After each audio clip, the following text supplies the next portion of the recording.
Hey folks, Bang Bang here from the RPG social media team. I'm here with Chris, my teammate, and we're doing a product review on a fairly new rifle. Right here is what we're talking about. This is the JP 1522. And right out of the box, there's a few things that you notice, or at least I've noticed, the big compensator up front. It's probably not going to collect a lot of lead. That's a plus. I don't like the way it looks gaudy, but it does serve a very good purpose. M-lock design here. It's got the ambidextrous safety, the adjustable buttstock, the rubber pistol grip, not your composite stock one that you normally would see, a big magazine release, which I like. And last but not least is the roller trigger, which is their design. It is really smooth like butter. So you might ask, what comes with it? You got 2 magazines, 25 and a 10 rounder. There's a spacer, composite spacer on each one of these that makes it compliant to that magazine well, so it fits securely in there. And these are 1522 magazines with this spacer on them. So, look at that right there. I really like that saying that's on inside of the box. It's really good. I like that. You obviously get the gun, not the dread dot. We had to put that on additional for testing purposes and this product review. You get a target with JP on it. You get a brochure in here of the Blue Steel Ranch, which caters to training, corporate, media, and competitions. So you have that. This is something I haven't really seen before. The starting of a small maintenance type kit that comes with it. And you have several other magazines with it. You have a firearm lock, a chamber flag. You know how much I love chamber flags. And last but not least, the Black Dog bolt saber. And then there's another pamphlet in here, pretty good sized book. Just lots of information in here. This project started over a year ago, and it started in Wisconsin. And we managed to talk to JP up at that match and try to get this in our hands so we could do a product review and bring it to you. There's some noticeable things right out of the gate, is it's American made. It's not made in a foreign country, it's made here. If you're gonna buy products, I highly suggest you buy products that are made from American manufacturing.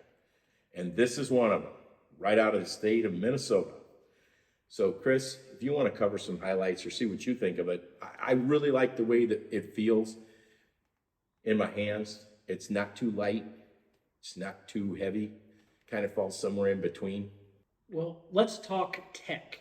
So this is the JP.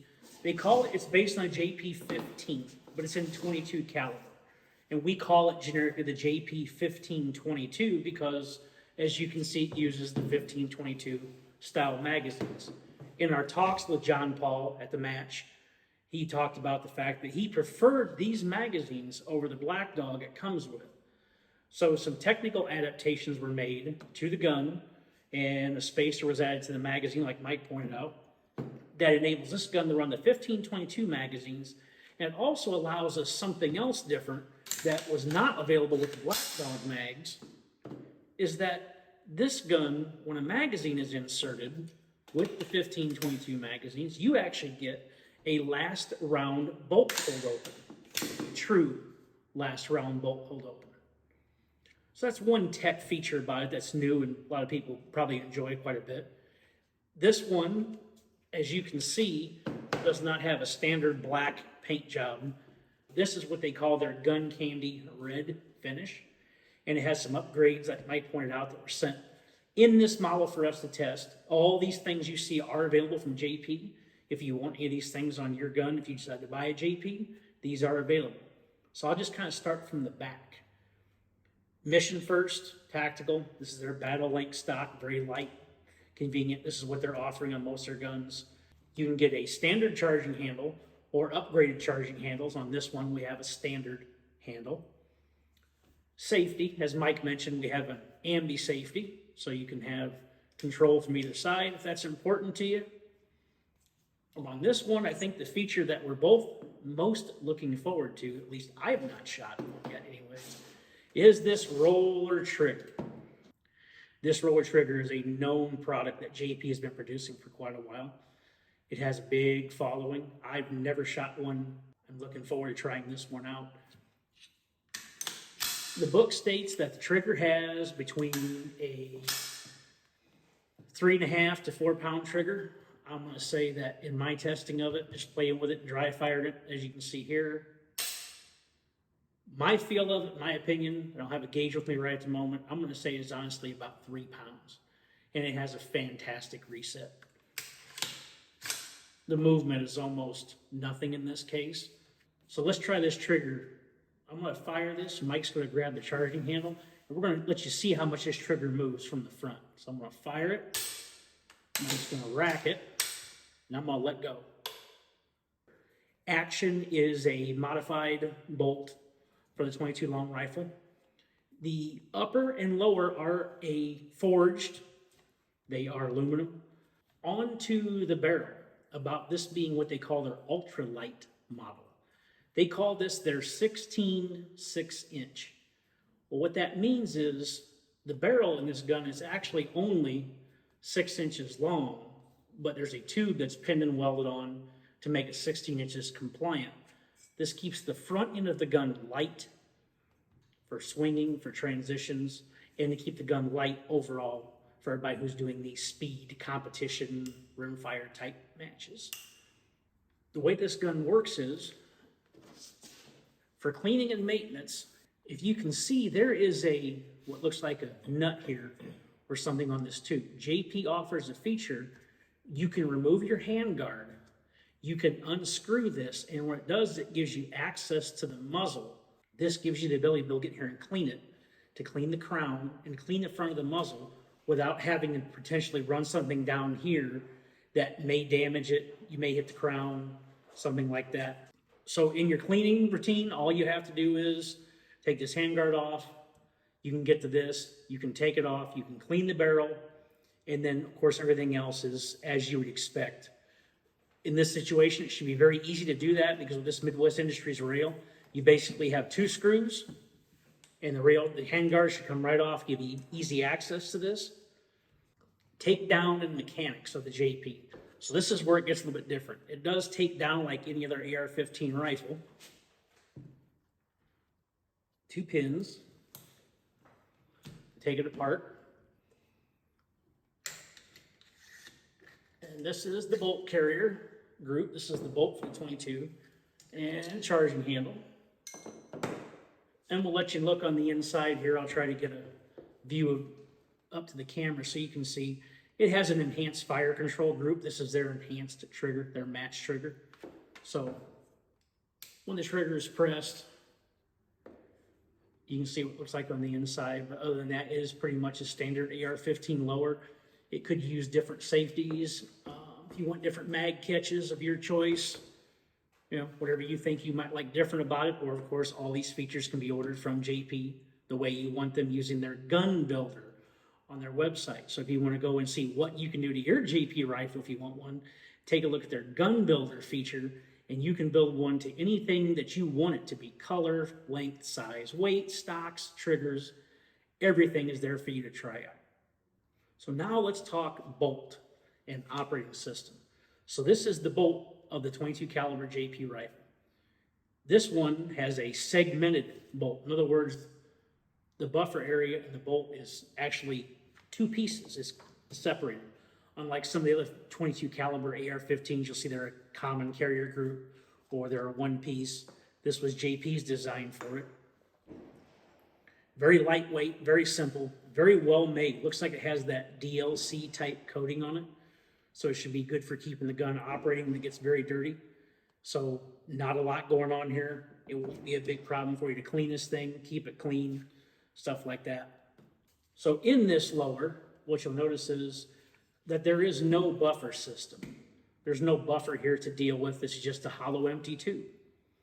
All the action takes place in the upper and in the buffering system of this bolt. So that's it. Very simple, very easy to clean and maintain. All around, it's very well made. I like a lot of the features. I even like the color.